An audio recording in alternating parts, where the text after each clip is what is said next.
Então, Zé, estou aqui perto do Eugênio, Zé, e só para você dizer que não encontrei com minhas vacas. Temos aqui uma bela peça. Eu espero que você vá ficar aqui. Bem quietinho, curtindo. Não é?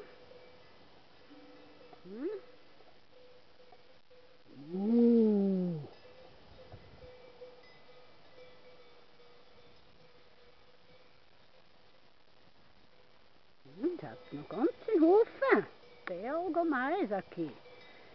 Na Briomisalp. Lá em cima, 3.600 metros, temos a montanha Briomisalp. Alto das Flores. Alto da Dona Flor.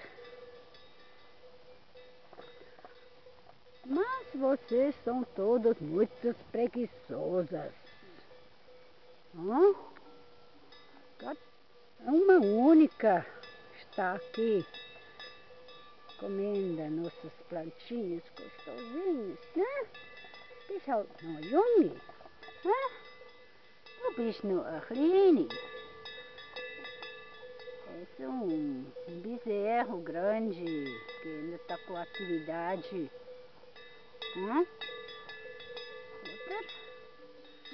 Um dia sem dar no ar para raiva full, preguiçoso, tranquilo.